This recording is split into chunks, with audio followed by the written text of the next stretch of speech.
Chapter 23, Captured. Speaking of schedules and countdowns, Mr. Aegis spoke suddenly. We've got one for this evening. It's getting late. The clock on Nicodemus's desk said 5 o'clock. Mrs. Fitzgibbon feeds Dragon at 6 p.m. He spoke gently, but his voice had a chilling sound to Mrs. Frisby. They all looked at her. I'm ready, she said quietly, but there are still a few minutes, and one question you have not yet answered. Why did Jonathan never tell me anything about Nim, or any of the rats, or the rest? Mr. Aegis said, I'll try to explain. When Nicodemus and the others moved into the cave near the rose bush, they invited Jonathan and me to stay with them. After all, we had been with them for many months by that time, and at first we did. But after a few weeks, we decided to move out. We were, you realize, different. We both felt strange, associating always and only with rats, even though they were our close and good friends. As for me, I wanted more solitude and less society. Jonathan, on the other hand, was younger than I and felt lonely. So we moved, at first together, to the basement of the old farmhouse where I still live. Then Jonathan met you. At a stream near the woods somewhere, I think he said. Yes, said Mrs. Frisby, I remember. From then on, he worried. He didn't want to be secretive, but he didn't know how to tell you one thing. I'm sure Nicodemus has explained to you that the injections we got at NIMH had two effects. One of them was that none of us seemed to be growing any older. The children, yes, but not the adults. Apparently, the injections had given us all a much longer lifespan than even Dr. Schultz had anticipated. You can see why this would have been a dreadful thing for Jonathan to have to tell you. You never had the injections. That meant that while he stayed young, you would grow older and finally die. He loved you, and he could hardly stand that thought. Yet, if it was distressing to him, he thought how much more painful it would be to you. That is what he could not bring himself to tell you. He would have told you eventually, I know, he intended to. Indeed, you would have found it out yourself.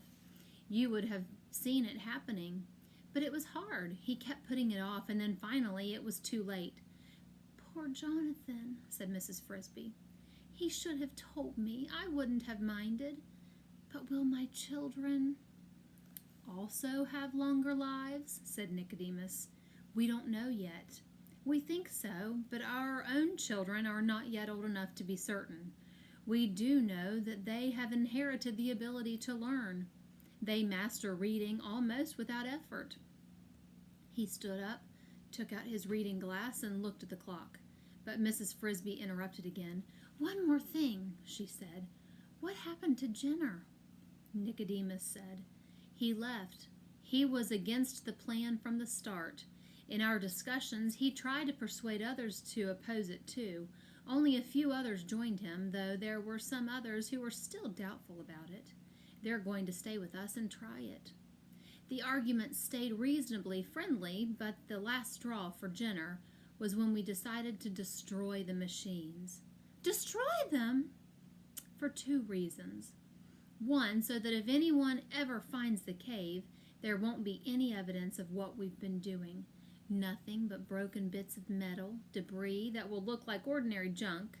We'll pull out our electric cable, our lights, and our water pipes. We'll close up all the tunnels leading in.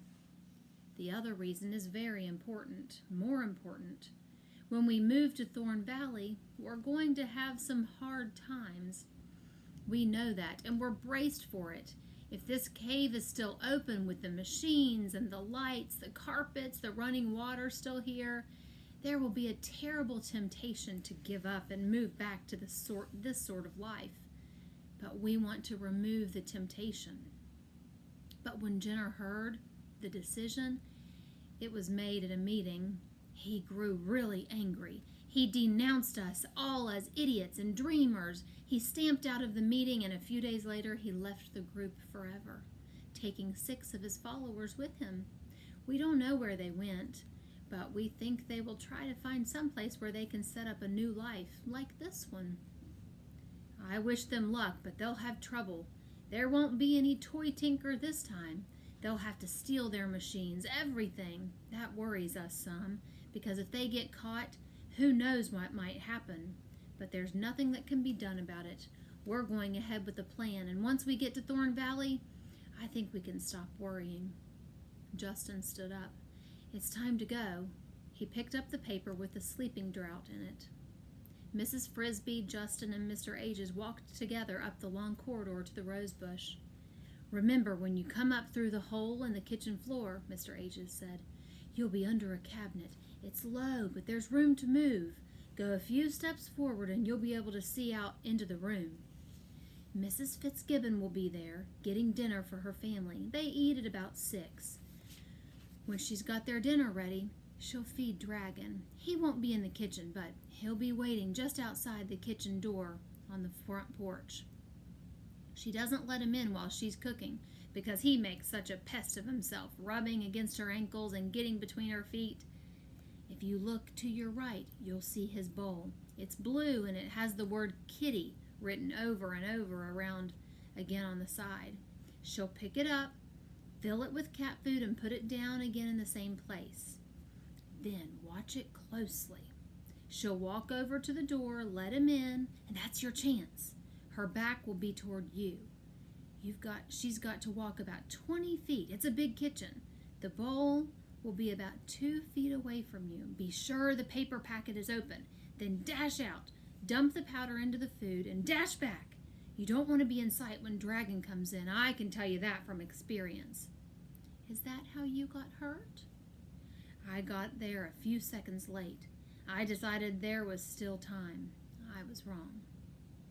At the arch in the rosebush, Mr. Ages left them. With his cast, he would not be able to climb through the hole to the kitchen. There was no point in his going farther. Mrs. Frisby and Justin moved out of the rosebush and looked around them. It was still light, though the sun was low in the horizon. Straight ahead of them, perhaps 200 feet away, stood the big white farmhouse. Dragon was already on the porch, sitting just outside the door, looking at it expectantly. To their right was the tractor shed, and beyond that was the barnyard fence and the barn itself, casting a long shadow. Behind them rose the woods and the mountains. To the left, Mrs. Frisby could see the big stone in the middle of the garden, near which her children waited. As soon as her task was done, she thought she must hurry to them and get ready for the move. We go under the right side of the house, Justin said quietly. Follow me.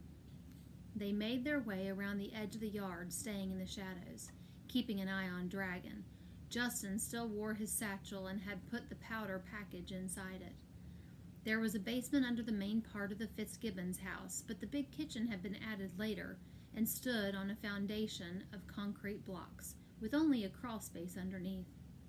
As they approached this gray foundation, Mrs. Frisby saw that near the middle of it, a few inches off the ground, there was a square patch of darker gray.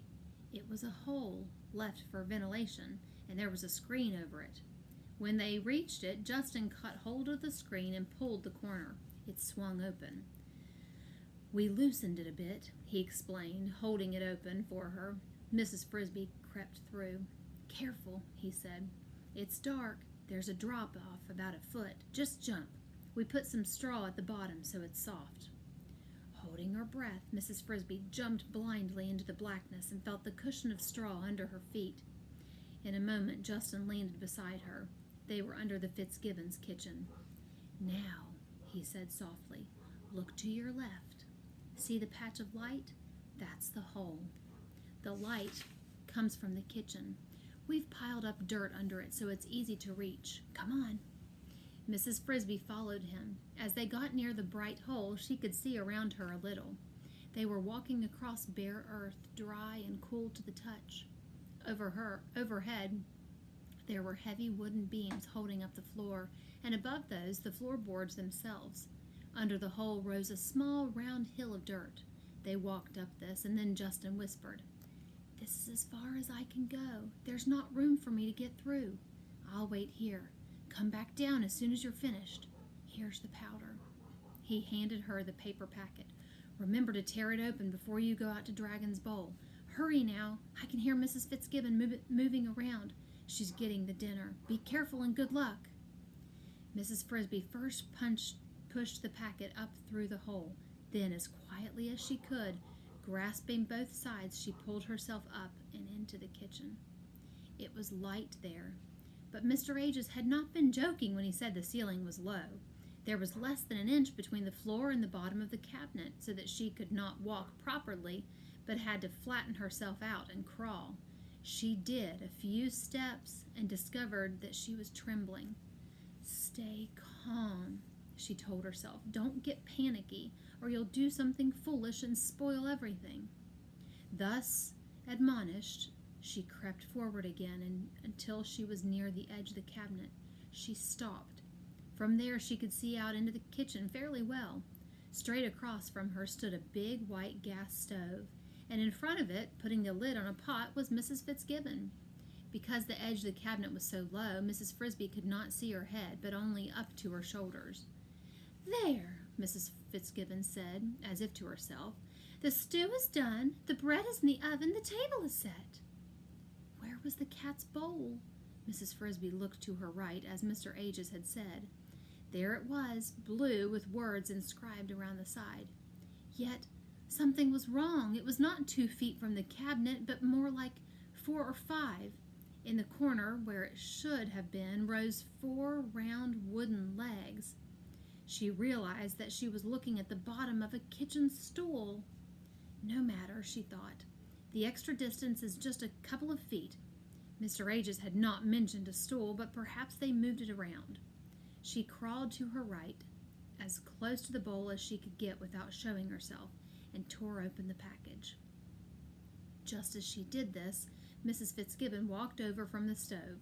Her hand appeared, picked up the bowl, and Mrs. Frisby heard it thump on the counter over her head. A cutting sound, a can opener, the scrape of a spoon, and the bowl was back on the floor. The strong, fishy smell of cat food. Ugh. Mrs. Fitzgibbon walked away. "Now," Mrs. Frisby moved swiftly out to the room, across the open floor, holding the powder, her eyes intent only on the bowl. She was no longer trembling. She poured in the powder, which instantly dissolved in the moist cat food. Still clutching the paper, she turned and sped toward the cabinet. With a bang, the lights went dim. The ceiling, which had somehow become curved, was filled with little round moons. Mrs. Frisby kept running, and her face struck a cold, hard wall of metal. A voice shouted, "Mother, don't let Dragon in yet. I've caught a mouse." Billy, the younger Fitzgibbon son, had been sitting on the kitchen stool, his feet up on the rung, eating berries from a colander. The colander, upside down, was now over Mrs. Frisby.